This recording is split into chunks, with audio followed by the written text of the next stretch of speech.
hadirin dipersilakan duduk kembali. Assalamualaikum warahmatullahi wabarakatuh. Bismillahirrahmanirrahim. Wassalatu wassalamu ala Rasulillah Sayyidina wa maulana Muhammadin ya Abdillah wa ala alihi wa sahbihi wa man tabi'ahu bi ihsan ila yaumil qiyamah. La haula wa la quwwata illa billah. Yang sama saya hormati Pak Kepala Desa Klaten, masih muda tapi luar biasa. Yang saya hormati Bapak Kepala Dinas Pertanian Oku beserta staf maupun Bu Septi yang mewakili, Pak Ngatmo, ini kebetulan namanya sama, Ngakib Ngatmo, Jawa banget itu, namanya Jawa banget itu, Ngatmo, Ngakib, bukan mudah. Orang Oku namanya Pak Ngatmo, sebelum wong mati. Penyeludup itu juga begitu. Yang saya hormati dan sangat saya banggakan Mas Maman ini. Mas Maman sebagai ketua kelompok tani Mustika ini. Satu prestasi yang luar biasa sekali. Kelompok tani ini hari ini melakukan penanaman 60 hektar. 60 hektar, jadi satu prestasi yang luar biasa sekali.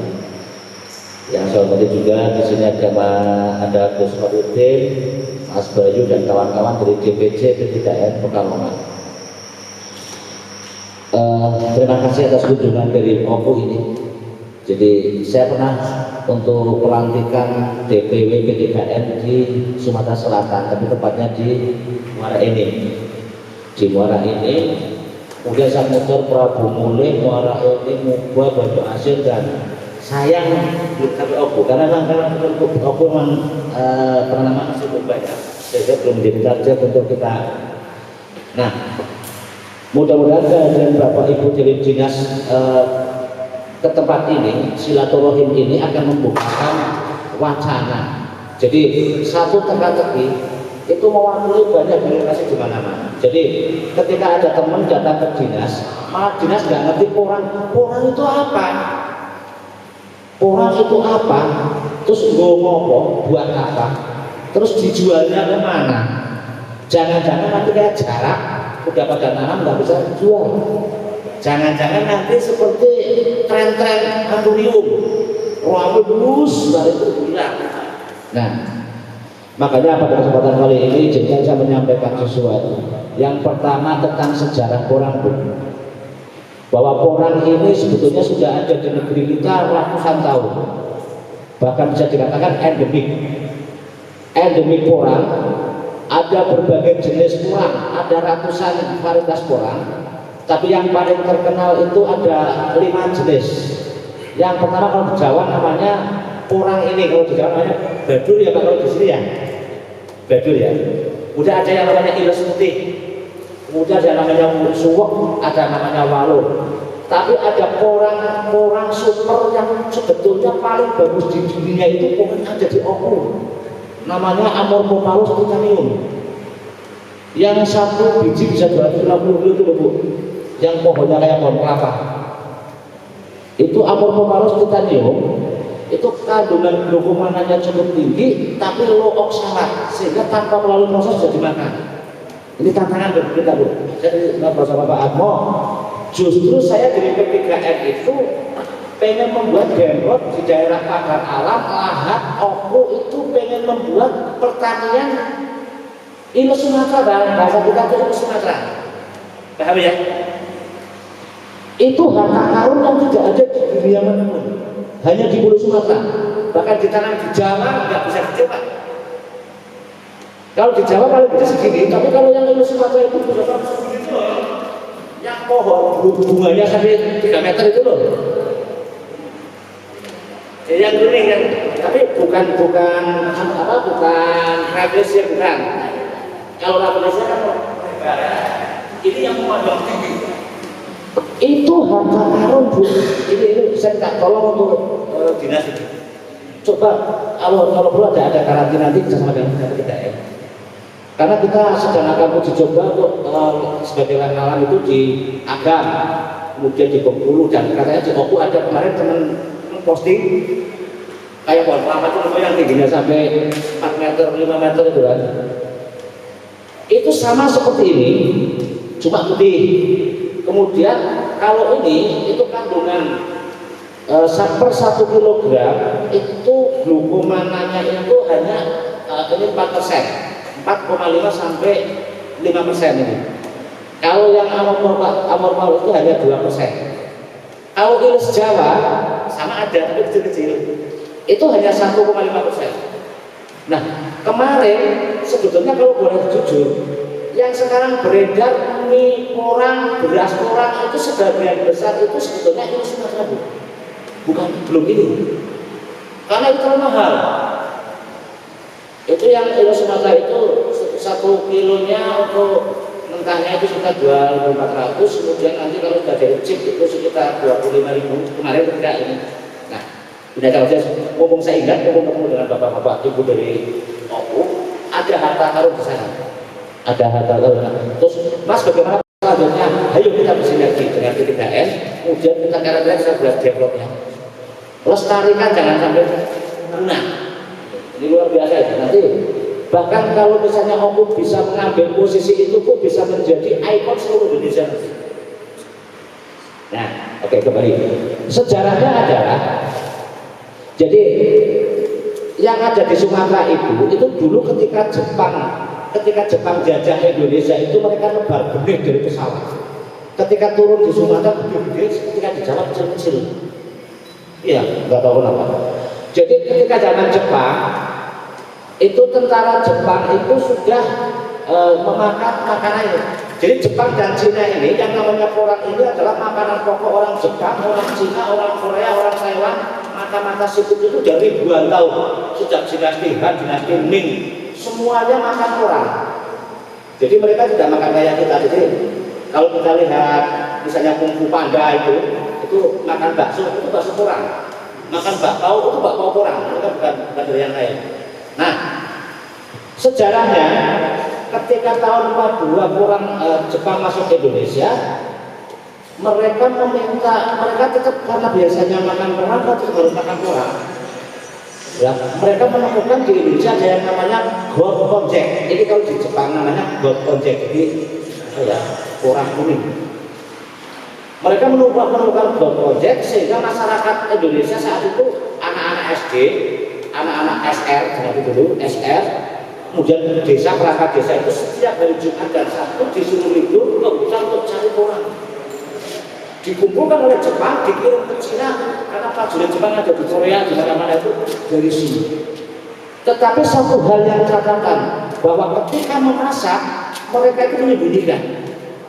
Jadi dapur yang itu pemasakan porang itu dijaga tentara, nggak boleh ada orang lokal itu melihat. Sehingga ketika Jepang kembali ke tanah air tidak mewariskan cara memasak, Bu. Terus jadi porang itu saya katakan Pak Raja itu bukan dari ini sudah zaman perbakalan itu loh. Iya sudah lama, cuma kita nggak tahu apa disembunyikan. Nah, ketika perang berakhir mereka kembali ke tanah air mereka nanam sendiri di Jepang, bahwa bahkan ini bibitnya kata itu dibawa ke sana secara besar. Sejarahnya kenapa sekarang booming? Kita kan sebelum melakukan satu aktivitas, mengambil satu kebijakan, kita kan harus tahu landasan berpikir. Mengapa harus dinas mikir porang, kan harus itu, ada landasan berpikir. Nggak asal. Jangan-jangan nanti kita salah kebijakan, kita malu juga dari kan itu. Jadi ketika tahun 2012 terjadi bencana besar-besaran di Cina, banjir, longsor, kemudian di Jepang terjadi perubahan iklim sehingga lahan yang tadinya bisa tanam porang jadi salju, luas salju sehingga tidak bisa tanam porang. Di Cina juga perubahan iklim yang tadinya lahan produktif bersalju, akhirnya mereka tanam pangan orang Cina ke Jepang. Datanglah ke Indonesia.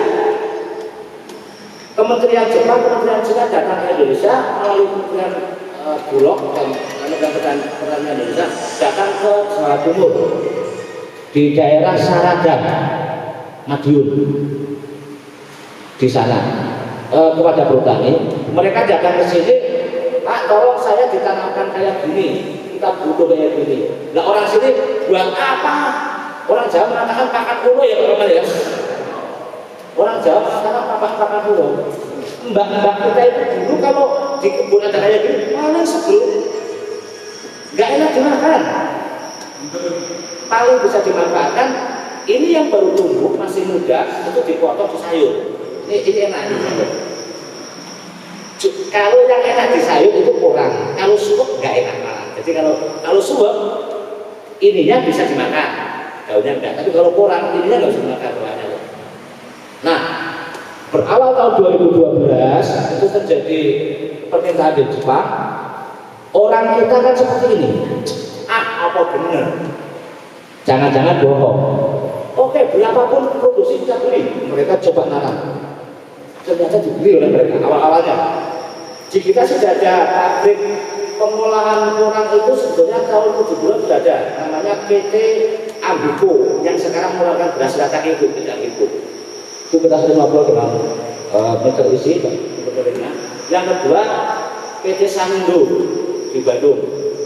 Nah, PT Sanindo dan PT Ambiko itulah yang kemudian produk dari tadi sangat tadi dibawa ke sana, kemudian dibuat chip itu gaplek ya, kemudian dibawa ke sana.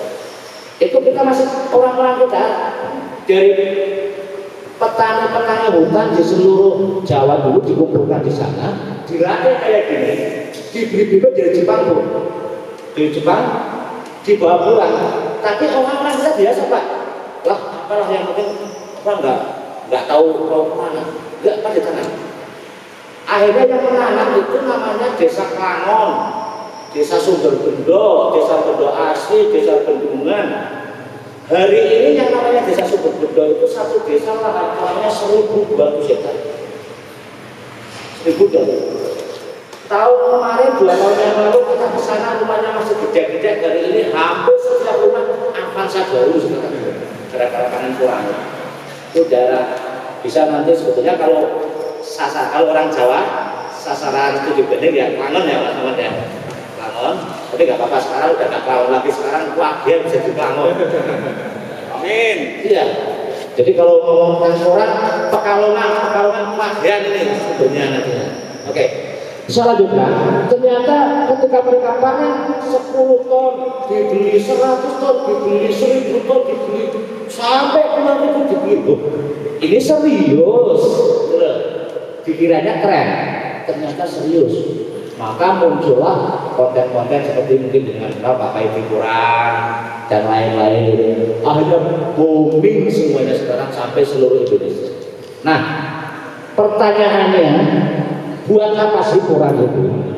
Kenapa kok kemudian porang menjadi tren? Jangan-jangan nanti bisa nanam nggak bisa jual kan? Udah katanya kan gitu Pak ya. Kalau boleh saya sampaikan, porang itu manfaatnya dalam konteks kehidupan bisa seluruh aspek kehidupan itu butuh porang.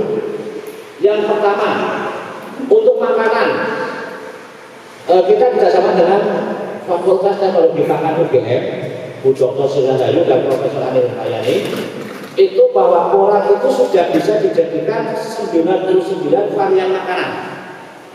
Jadi ada pertama ya beras, mie, kemudian jelly drink, kemudian kue, segala macam. Intinya adalah porang itu mengandung glukomana. Glukomana adalah bisa dikatakan zat pengental.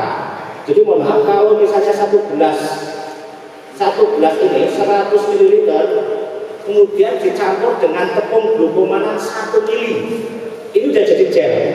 Sudah nggak tumpah. Ini ngomong fisik. Sedangkan ngomong non fisiknya, orang itu mengandung glukomana, mengandung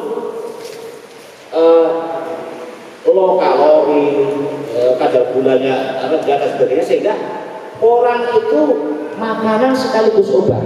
Jadi orang yang diabetes nggak boleh makan beras, makan porang itu sekaligus obat. Orang stroke, kalau kita punya saudara stroke kemudian atau darah tinggi dibawa ke Singapura, diobati sana, obatnya apa? Porang itu. Jadi saya mencatat ada 16 manfaat porang. Yang pertama untuk bahan makanan, ini perlu saya sampaikan juga, ada agar kita memahami mengapa sih kita perlu nanam porang, mengapa sih kita harus memberdayakan porang. Satu, untuk bahan makanan. Bahan makanan saja catatan itu bisa 250 varian makanan. Artinya hampir semua makanan.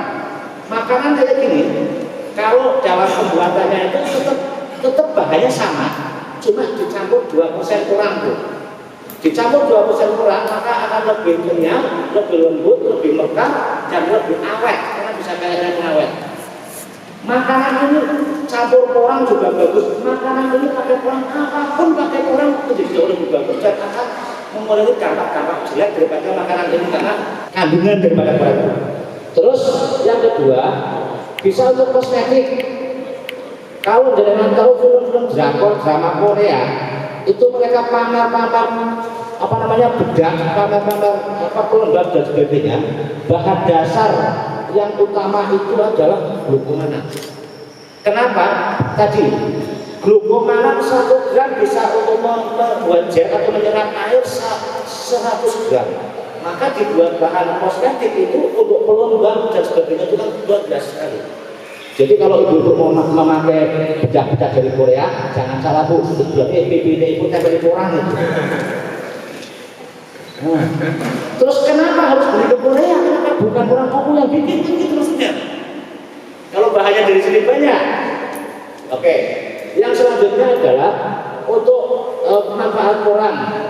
Yang ketiga adalah untuk industri farmasi. Bapak Ibu kenal dengan kulit kapsul yang itu Pak.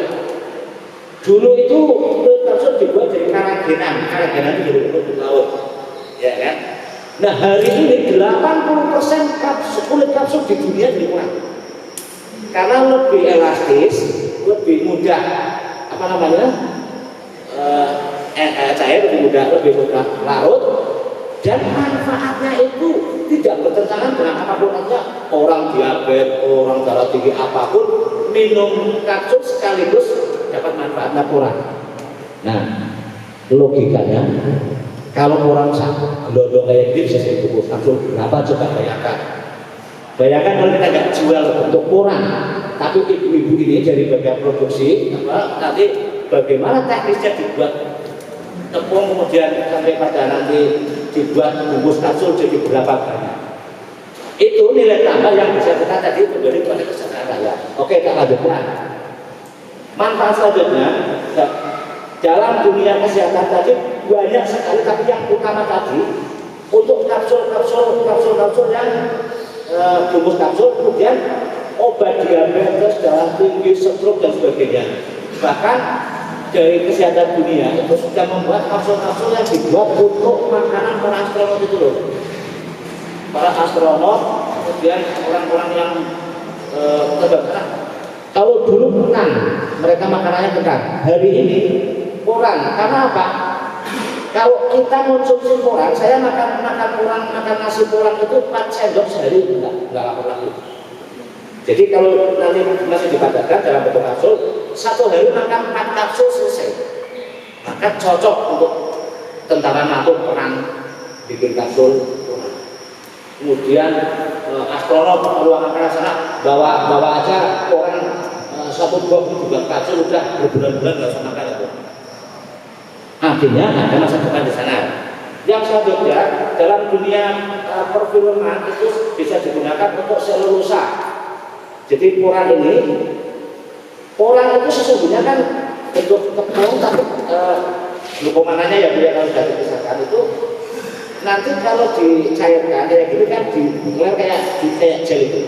Jadi bisa dibikin kayak semacam CD, kemudian film roll itu dari selulosa. Kemudian untuk bahan lem super itu sekarang digunakan oleh juga pesawat ulang alik antariksa sekarang itu. Ada permintaan ke saya ke Rusia, itu mereka minta orang untuk apa? Bikin lem super, semua sambungan di pesawat itu dilem pakai porang karena katanya mereka di samping kuat tak panas. Jadi lem untuk lem. Kemudian yang selanjutnya Untuk NATO sekarang baju-baju rompi anti peluru itu juga campurannya kurang, jadi itu bahannya Kevlar namanya, bahan Kevlar, kemudian dicampur dengan kurang. Kenapa? Orang mempunyai kemampuan yang elastis yang sangat tinggi, elastisitas dan kekuatan, sehingga lemes tetapi kuat. Itu untuk rompi anti peluru dan parasit. Makanya yang minta ke saya itu 120 negara, Bu. Yang minta pulang ke saya itu 120 negara. Salah satu negara Cina, Mr. Ecuador, minta saya tangannya bisa kirim pulang enggak? Berapa? Sebanyak-banyaknya. Sebanyak-banyaknya itu berapa? Ya sebanyak-banyaknya yang mampu. Pak, saya punya petani porang se-Indonesia, Pak. Dari Papua sampai Aceh. Mau minta berapa? 500 ton per tahun mampu enggak? Cip porang. Tahun kemarin ya Pak. Kalau sekarang kita lawan ya, kalau kemarin kita tahun kemarin kita belajar mulai tanam. Satu perusahaan minta ke saya 500.000 ton 500.000 ton chip kering per tahun, padahal 1 kilogram chip kering itu berasal dari 6 kilo ini basah, artinya itu.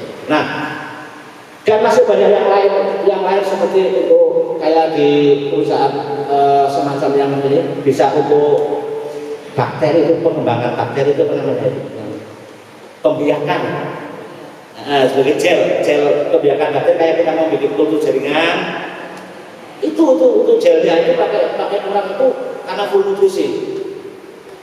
Dan banyak lagi penjernih air. Nah, kaitan dengan penjernih air ini ada sejarah. Ketika dulu zaman Majapahit terjadi longsoran di gunung. Ini sejarah tidak tercatat, tapi kaitan dengan metafisik, mohon maaf, karena tidak ada catatan. Tapi bahwa ketika pegunungan Seribu di Solo, di Yogyakarta terjadi longsoran besar-besaran, maka Sungai Bengawan Solo itu keruh. Sedangkan masyarakat Majapahit dulu itu kan menggunakan Bengawan Solo sebagai sumber kehidupan, mulai dari Solo, Bojonegoro. Maka waktu itu terjadi, ya nggak tahu lah prosesnya. Kalau sekarang kan apa namanya, R&D, penelitian, riset. Kalau dulu toko botol, fisik, apapun ya. Nah, disampaikan dapat vaksin, ambillah bibit kayak gini. Kemudian suruh jemur, suruh bikin tepung, tebarkan di Bengawan Solo. Ternyata menjadi besi. Itu zaman Majapahit menjelang Majapahit runtuh ketika ada Demak itu. Wali Songo, jadi zaman Wali Songo itu beretnik itu sudah ada ini. Manfaat, tapi kan tidak dilakukan. Kemudian kalau kita ngomong purbakala, bahwa katastrofik purba yang di Gunung Panjang itu menemukan bahwa lem-lem yang digunakan untuk membuat piramida Gunung Panjang itu bukan lem kimia, ternyata lem porang. Termasuk tembok Cina itu porang campur dengan putih telur. Candi Borobudur itu porang. Nah, yang kita tarik di sini adalah porang adalah tanda-tanda zaman. Ketika porang sudah muncul ke permukaan, maka akan terjadi zaman gemah-gemah originawi, kemakmuran. Mudah-mudahan porang yang hadir ke kita hari ini merupakan tanda kemakmuran. Logika saja, Bu. Bagaimana nggak mau makmur? Kalau ditanami padi itu 1 hektar itu berapa Pak Among? Berapa ton 1 hektar padi? 5 sampai 6 maksimal. Ya, 6 itu kalau bagus banget lah, 6. 1 kilonya berapa gabah? 4.000 lah. Umumnya yang 4 sampai 5.000. Anggap saja 5.000. 5 kali 6 30 juta. Saya pelatihan di Bogor itu kaitan dengan mencoba buat analisis tentang padi. Setelah kita hitung-hitung, ternyata tadi pendapatan 30 juta, ternyata biayanya 29 juta. Kalau kita hitung sampai sangu rokoknya dihitung, bensinnya dihitung, terus kalau lagi, artinya apa?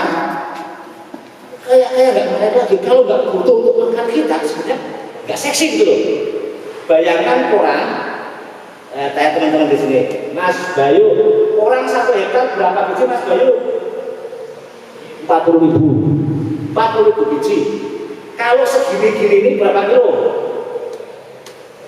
4 sampai 5 ya ini, 40. Wes, nggak usah ngomong segini lah. 2 kilo saja. 2 kilo kali 40.000. 80 ton. Laku paling murah 6.000. 80 ton kali 6.000. Dan berapa itu? Hah? Ya. Makanya saya kalau ngomong orang itu kita hitungnya minimalis, nggak boleh maksimalis. Kalau Mas Maman tanam orang itu bisa sampai 8 kilo. 8 kilo Pak, itu Pak Lujuk juga sampai 8 kilo. Tapi kita nggak berani, karena apa? Ngitung orang kok maksimalis jebol kalau potongnya. Iya, teman kita namanya Pak Idris, Sleman Boy, 1 hektar 2 miliar, 1 musim. Kita nggak akan ngomong 22 miliar. Kita bayangkan tadi, kalau pagi 30 juta, orang udahlah 100 juta saja, nggak usah ngomong terlalu tinggi. Dengan asumsi tadi lah dapat 20 ton kali 6.000, 120 juta. Anggap aja biayanya separuhnya 60 juta, udah luar biasa.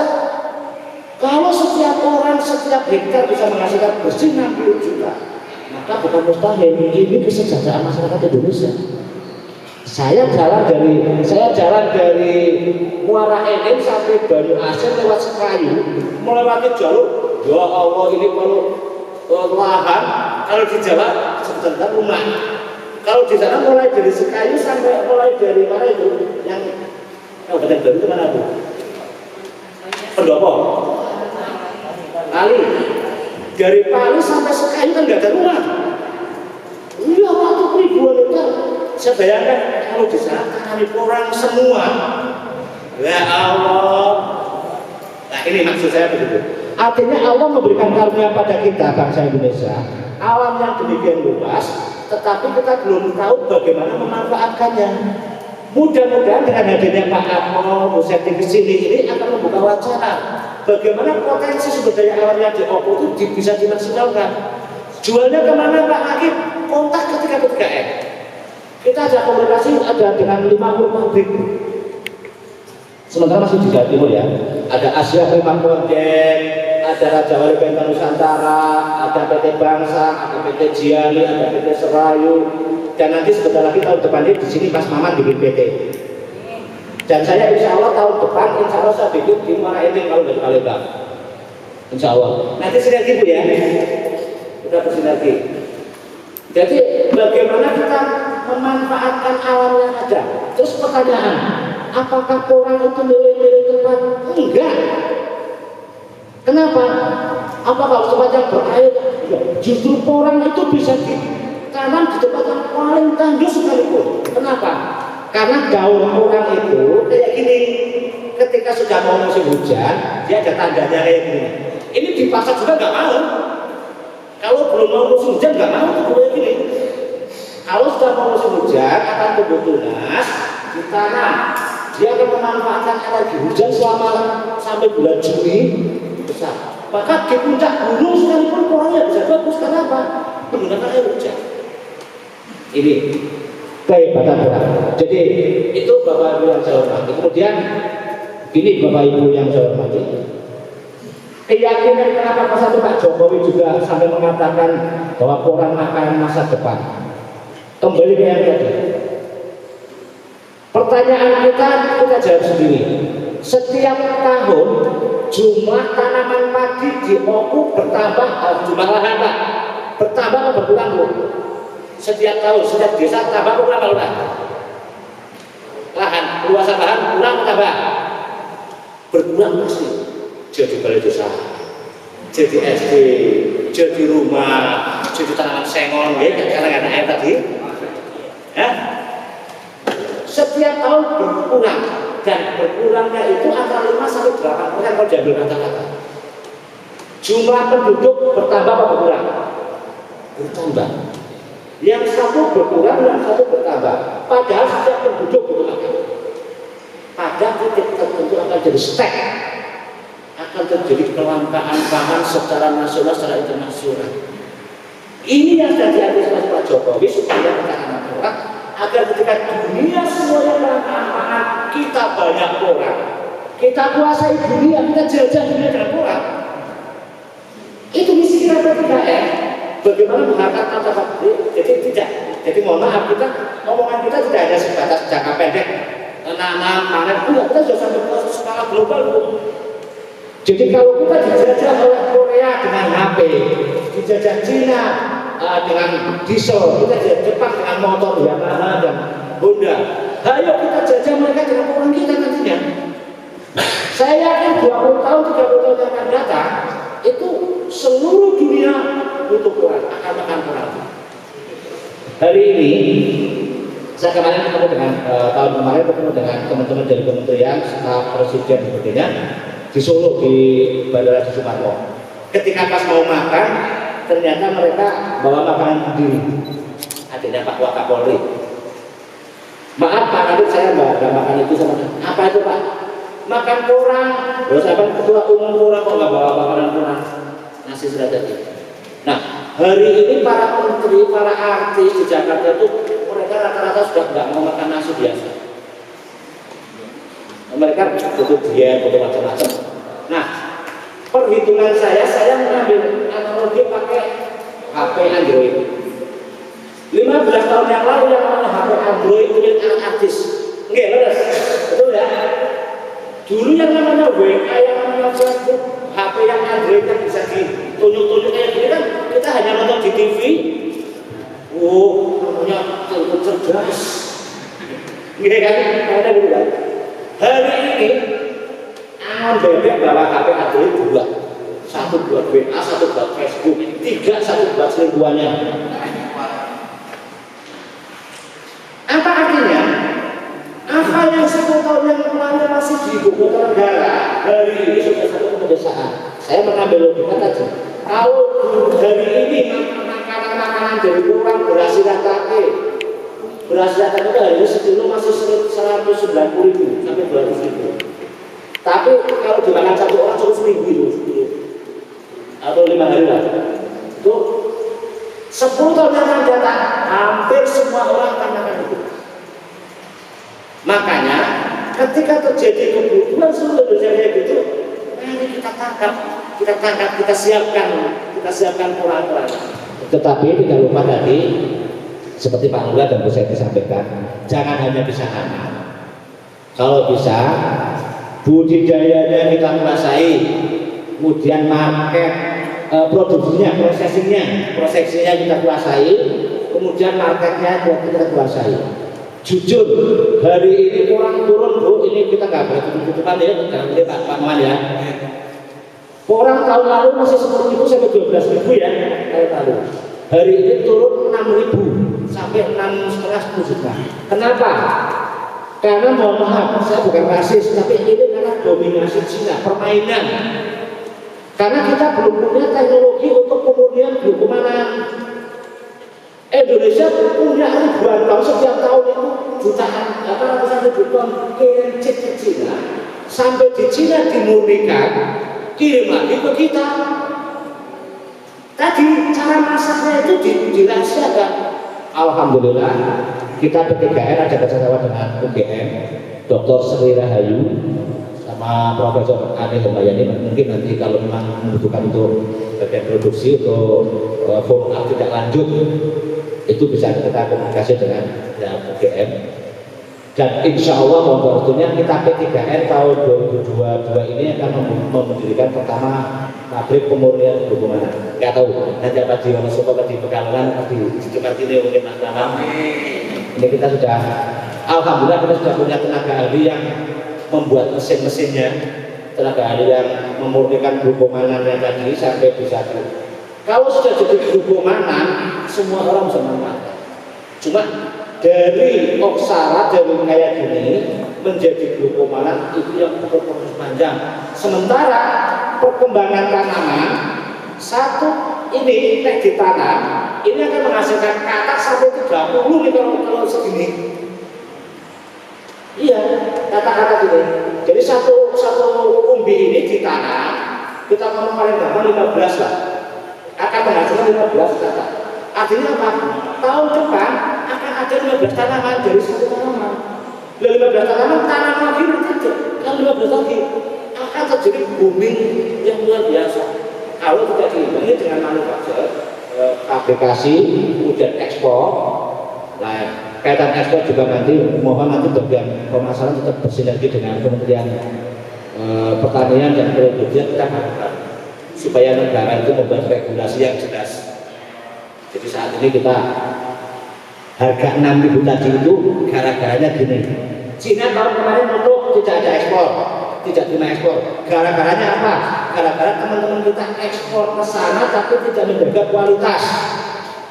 Ada yang lembab, ada yang keluar belatung, ada yang katanya bahkan ada tempe curu apa itu. Akhirnya kan di blacklist. Kemudian kedutaan Indonesia ke Cina kemarin berubah harus buka Cina. Mereka bilang oke, kita siap untuk terima, tapi harganya sedikit. Yang kemudian dikonversi ketemunya di umbi itu hanya 6.500. Nah, kita jadi PTKM, oke sekarang kita ikuti, tapi ke depan enggak. Kita kuasai dunia, kita enggak boleh, Cina enggak boleh kuasai dunia. Bahkan untuk itu Mas Maman, yang kemarin kita share di grup DPP itu kaitan dengan kemudian dokumen. Kita belum sampai pabriknya ada, saya sudah dapat penawaran kirim ke Eropa. Asal speknya masuk, mereka butuh paling tidak 10 ton per minggu tepung dokumenannya. Nah, ini jadi Pak Lurah, Pak Atmo, Pak Toman, semua teman-teman. Kita samakan visi, frekuensinya kita samakan. Yang pertama tadi kenapa saya banyak ngomong tentang tadi kok sampai ke makanan dan sebagainya. Tadi saya sampaikan tadi, kalau pada saatnya jumlah penduduk bertambah terus, kemudian padi makanan pokok kita baca semakin berkurang, lama-lama kan harus ada substitusi ya, ada pengganti. Logikanya, masa ibu kasih dari makan beras karena beras pokok suruh makan tiwul kan nggak mau kayaknya loh. Logikanya ya. Iya, masa bukadin karena beras pokok kemudian suruh makan jagung, aduh belum sewu kayaknya gitu. Harus cari yang lebih bagus. Apa yang lebih bagus? Kurang. Nah, pemikiran begini terjadi di seluruh Indonesia. 270 juta jiwa kita pada saatnya akan seperti itu. Maka kita tangkap potensi jangan sampai orang kosong. Nanti kita sambil jalan kita diskusikan lebih lanjut lagi. Ini hanya saya permasalahan saya. Memang tugas saya ya hanya itu saja. Artinya memberikan logika.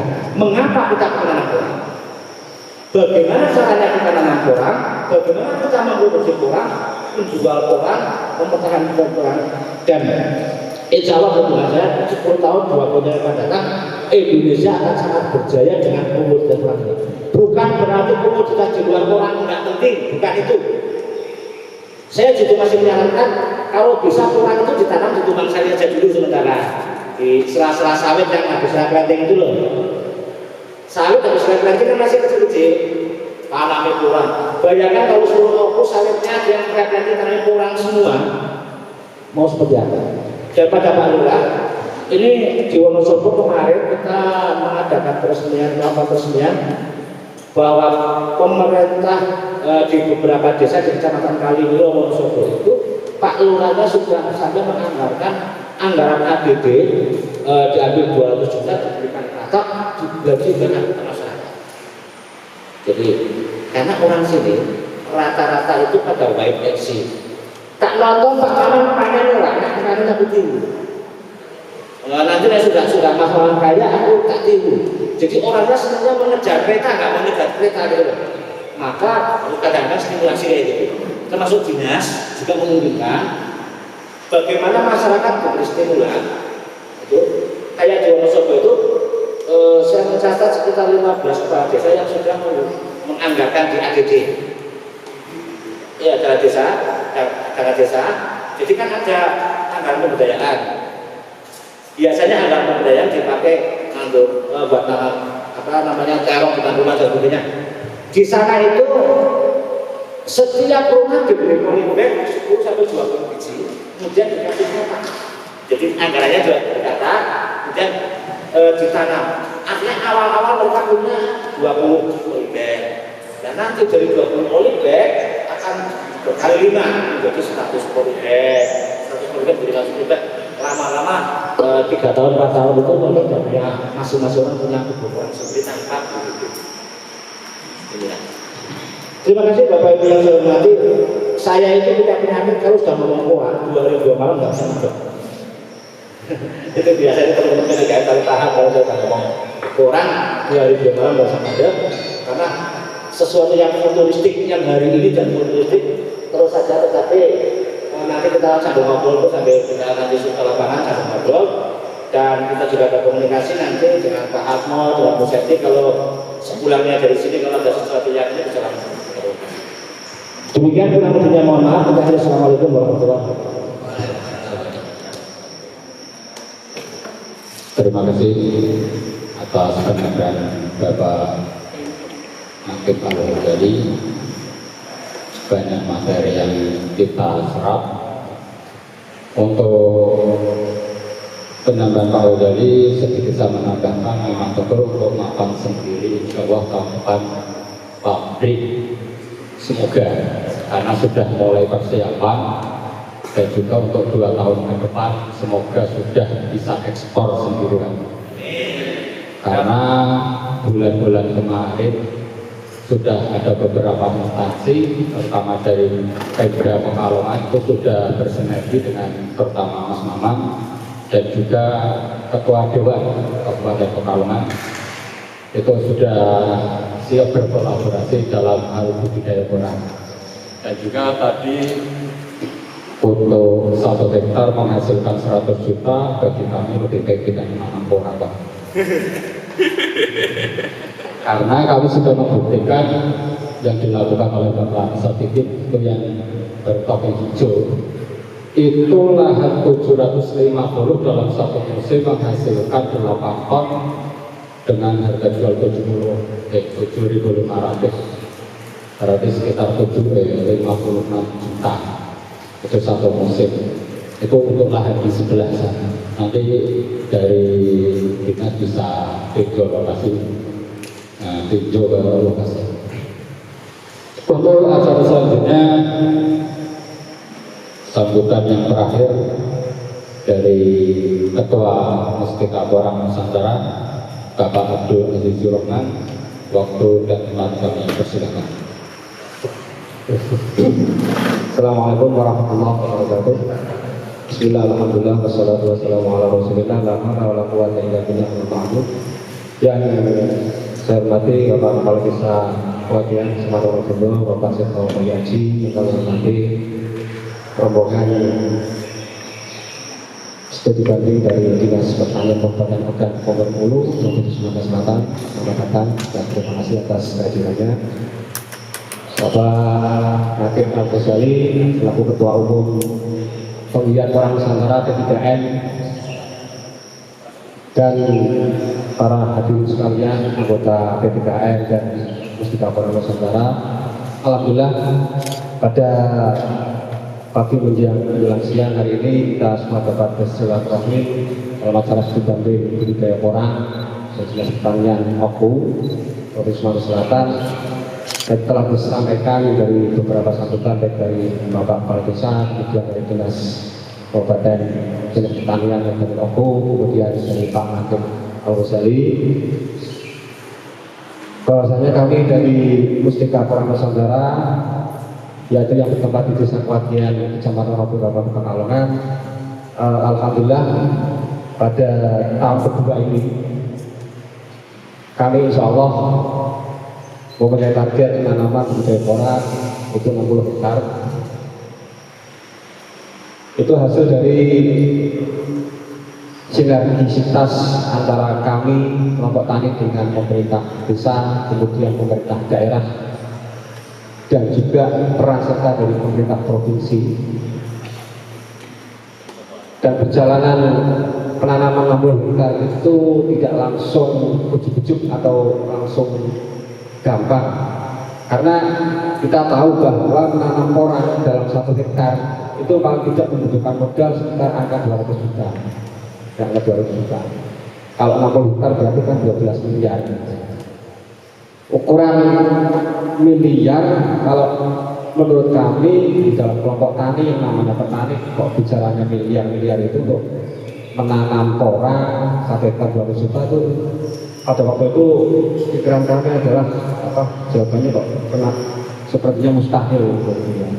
Karena kalau kita berbandingkan dengan modal menanam komoditas lain, jagung, padi dan sebagainya, itu kali 1 hektar itu modal maksimal 50 juta lah. 50 juta. Dan bisa panen itu kalau padi bisa sampai 3 kali dalam 1 tahun, kemudian jagung bisa sampai 4 kali, ya, minimal 3 kali. Kalau porang itu 1 tahun panen pasti 1 kali, 1 kali.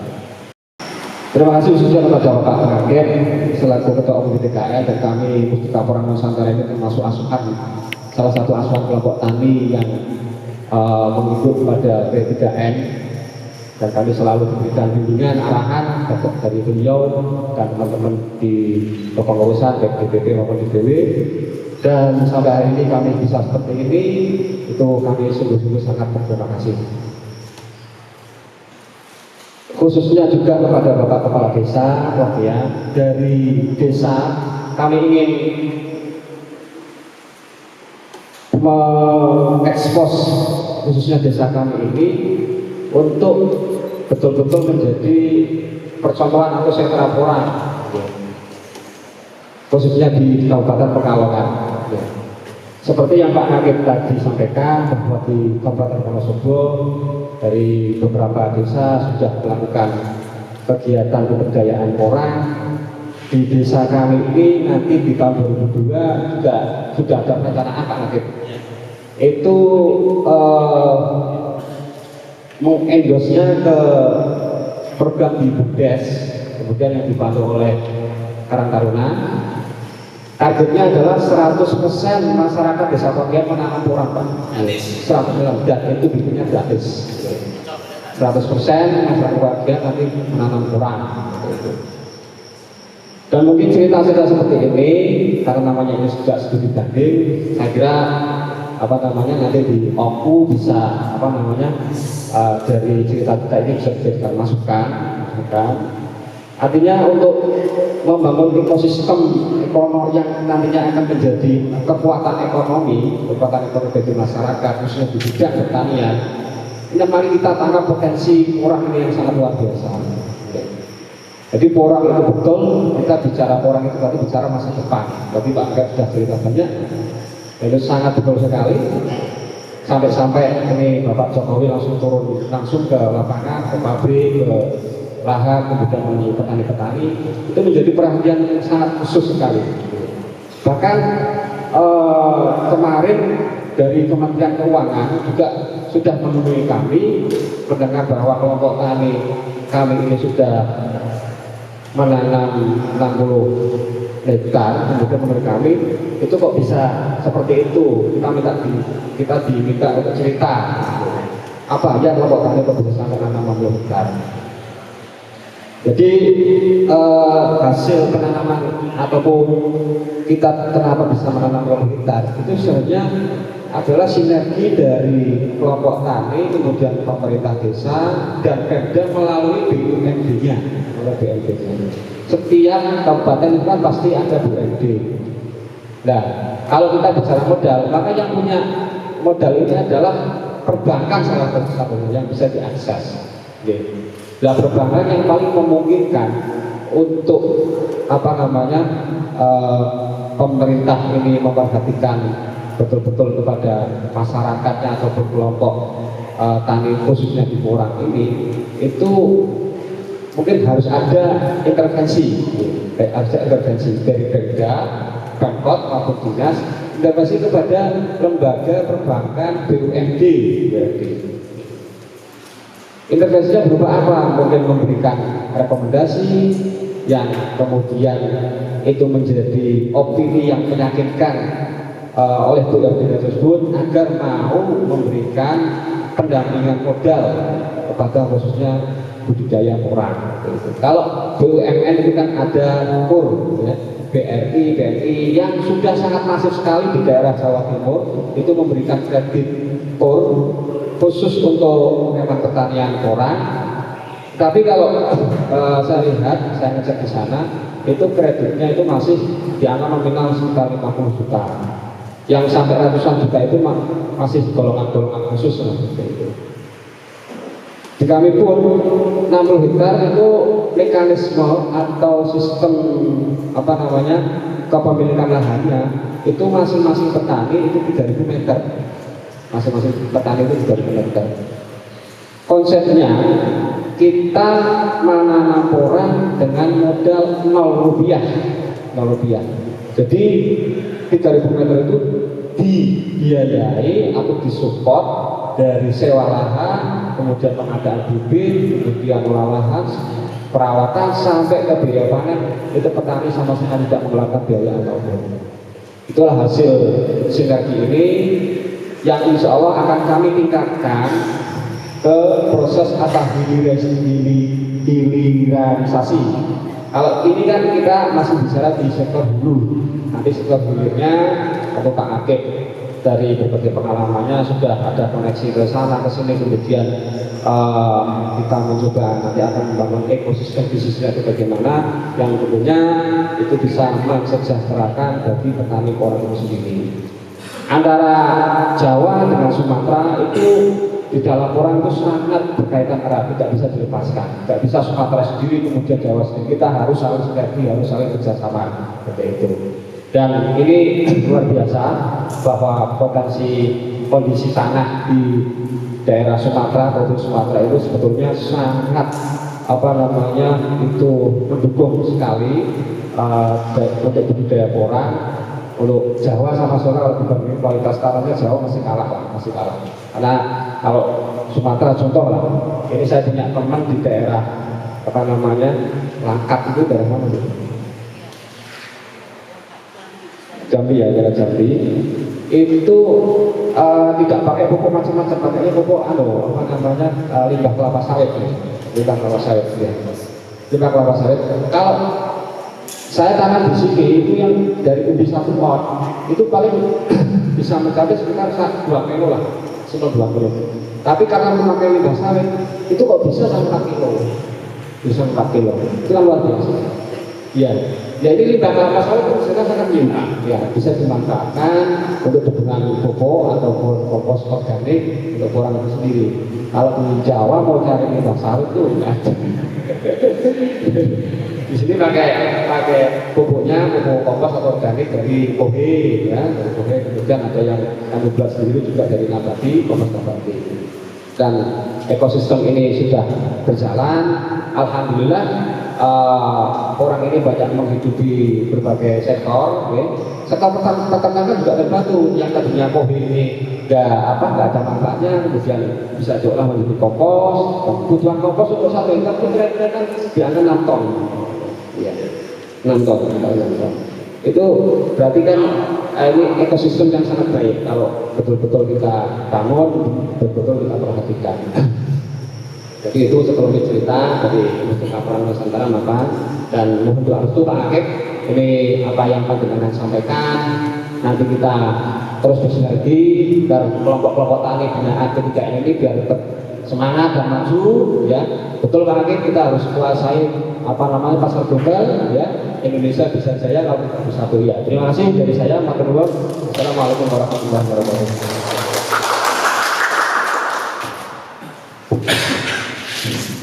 Terima kasih sambutannya untuk rombongan Dinas Pertanian Kabupaten Ogan Komering Ulu. Untuk Mas Mamang itu sebenarnya dia orang politik, dia salah satu anggota dewan yang terjun bebas menekuni dunia pertanian, karena untuk dampak ke masyarakatnya lebih langsung terasa.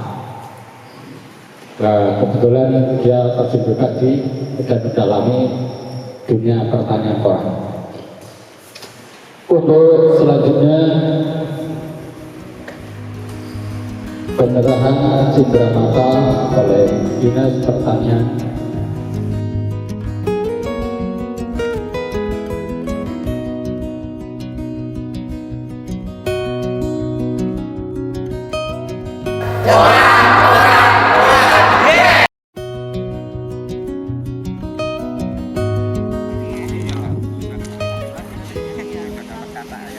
Pekalongan luar biasa Pak, 2 minggu Jogja.